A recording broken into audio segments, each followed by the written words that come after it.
Hello and welcome back to the Done Deal YouTube channel, and today we have the Skoda Kodiaq, or as I like to call it, the Skodiaq. And in this review we're going to be taking for a drive, talking about the engines, the specs, and of course focusing on what is cool and what is not cool on the Skodiaq.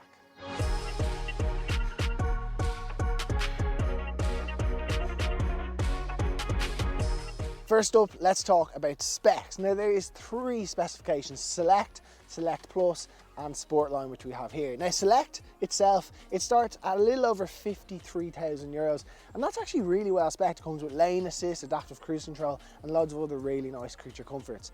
Then Select Plus has a few more optional extras, and that costs about 58,000 euros. And then the Sportline, which we have here, is about 58,400 euros. If you want to know the nitty gritty, my advice would be go to your local Skoda dealership. You can find out where they are from the link up there.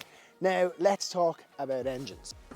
Under the bonnet, there's a couple of different options. Traditionally, the diesel was always the perfect pairing, and it probably still is. However, you have to pay for it. Now, the base engine is a 1.5 litre TSI engine, which is a brilliant engine. However, I spoke to a friend of mine who actually sells Skodas, and he said that the demand isn't massive for those because a lot of people have a bit of worry that maybe it's not enough power for a car this size. However, I think it'd be perfect. There's about 150 horsepower in it. There's also the plug-in hybrid, which is probably the one I would go for because you get that traditional petrol engine, but also quite a massive battery, 25.7 kilowatt hours, which is very big. It's roughly similar to the size of an original Nissan Leaf. And on that, you should be able to drive 100 kilometers or more when you charge it up. It also has DC fast charging, which is quite impressive for plug-in hybrid. It's got 50 kilowatts, so I think you can charge most of it in roughly 40 minutes, maybe even less. Realistically, you'll probably plug it in at night. But with this, you could do pretty much all of your commuting on pure electric mode, which is absolutely brilliant.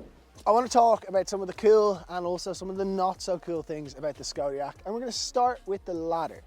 So when you open up the boot, it is absolutely massive and also really functional, and you kind of expect nothing less from Skoda. Now, what I will say is the 7-seater, unfortunately you can't get that as a plug-in hybrid, and that is a little bit of a letdown. I think it's the same with most of the cars in this group, but I think a lot of families who are maybe doing the school run would actually benefit massively from being able to have a plug-in hybrid. Now, another thing I learned about the 7-seater from our video with Sinead, who you can watch up there, who was a mother looking to buy a 7-seater, and when she test drove it, she found that the third row was actually too far forward and there wasn't much leg room for her older daughter. So it's just one thing to consider.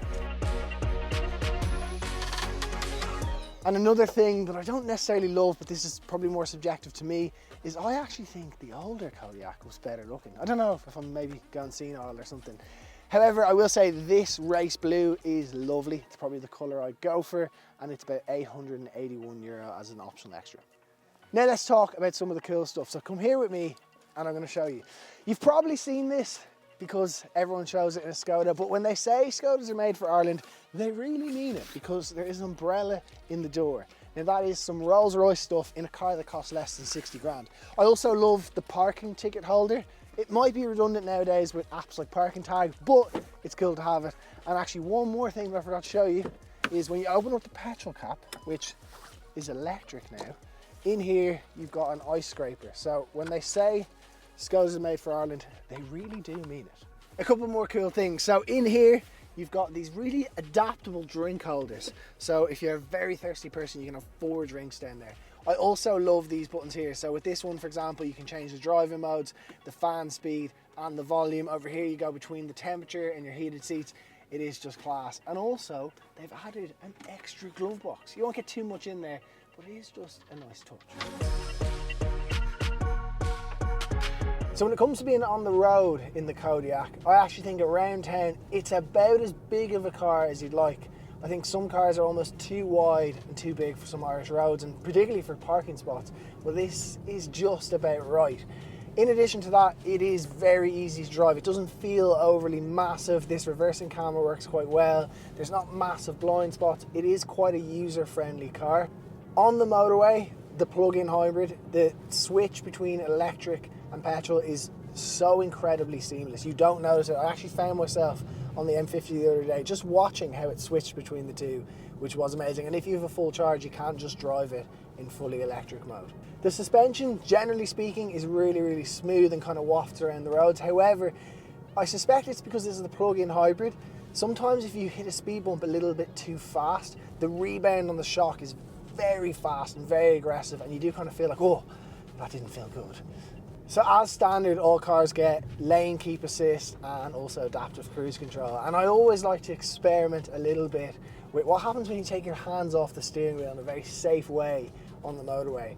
And this frightened the life out of me because it actually jams on the brakes to kind of wake you up. I suppose it's a very good safety feature. If you do drift off, it will shock you and it will wake you up. But I think it took a few years off my life. Another thing that's quite good and actually deserves a little bit of a mention is how easy it is to turn off the speed sign recognition warning. So in a modern car, if you haven't already experienced it, it will beep at you when you go ever so marginally over the speed limit. Actually, it's quite a frustrating thing, and you can't turn it off permanently because of EU regulation. However, it is very quick and easy to do here in the Kodiaq, which I do appreciate. As a whole, the cabin, the seats, obviously these are sport line seats, everything's very comfortable, you've great visibility, and it is just a lovely place to spend time in. The infotainment system is brilliant, very easy to use. I love the shortcuts down here, as we mentioned earlier, to adjust the volume, the heating, the blower, all that type of stuff is really easy to use. This screen in front of you, again, really easily adjustable to get it exactly how you like, and that's kind of something the Volkswagen Group have always been brilliant at. And as a whole, the car is brilliant. There's an ISOFIX point here on the passenger seat. There's also some in the rear, and actually for rear passengers, it's a lovely place to sit. Very spacious. This sunroof also is really nice. It brightens up the cabin quite a lot. I've seen it with a brown interior. Probably what I'd go for because I think it looks absolutely excellent. So in conclusion, it is a Skoda Kodiaq and it is very, very good.